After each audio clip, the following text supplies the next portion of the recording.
Nick Shirley, who really brought down some of the Democrats in Minnesota over fraud, and has now landed in California and dropped this big video laying out the fraud. Let's take a look of some of Nick's reporting and get the reaction from both of you. Watch. I headed back to the original location where we found over 15 hospices in one plaza. I wanted to make sure it wasn't a fluke that Armenian mafia members were running the show and that there weren't just randomly $100,000 cars the day I went by. And this time it was even worse. Sir, how are you? Good. So what do you think about all this hospice fraud? Sir, you're in the Cybertruck, driving away, taking money from old people. Brilyn, I looked at that Cybertruck. In the end, I didn't go for it, but they go for about $100,000, and these people are running around making, buying cars for $100,000, more than I wanted to spend. I got the Y model, which is a little bit cheaper, and you go to the address, knock, knock, knock, and they got 15 different businesses, and nobody's doing it. They don't have any patience. What's going on in Gavin Newsom's California?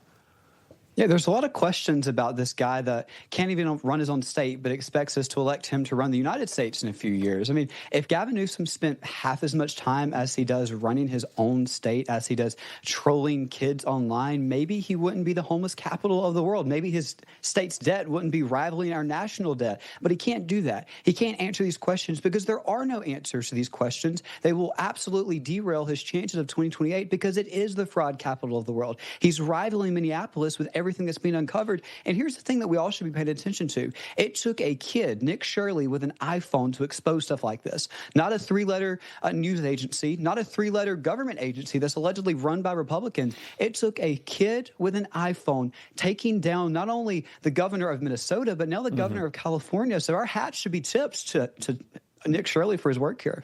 Well, and Hayden, that might be why Gavin Newsom may be nervous. His press office posted some memes about Nick Shirley. I think Brilyn referenced or attacking him. They make him look like, I don't know, bizarre character with a camera on his head like he's an evil villain. Shirley clapped back, saying, "You do realize I'm trying to help America eliminate fraud and waste, right? No need to try and make me look like the bad guy for exposing fraud. Start working for the people and not against them." Hey, Hayden, I think Nick Shirley's on the right side of history. What say you?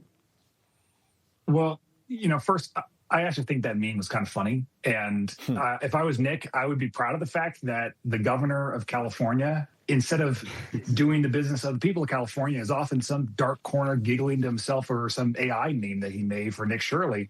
That shows that Nick's work is effective because the governor's not refuting him. He's not showing that he actually is combating fraud. He's just making fun of the guy who is actually holding him accountable. So that's actually a really good thing from my perspective for Nick. And, frankly, shame on you, Gavin Newsom. The only thing that's going to come out of this is that the American people who are smarter than him are going to see through what he's doing and realize, yeah, she doesn't have a plan. He doesn't take them seriously, and he certainly won't take the American people seriously. Absolutely. All right, Hayden, Brilyn, we appreciate getting the perspective, particularly of some rising young conservatives. We'll have you back soon. Thanks for coming on. Thanks for having us. Have a good week. Information. Truth is freedom. Is Newsmax. It's real news for real people.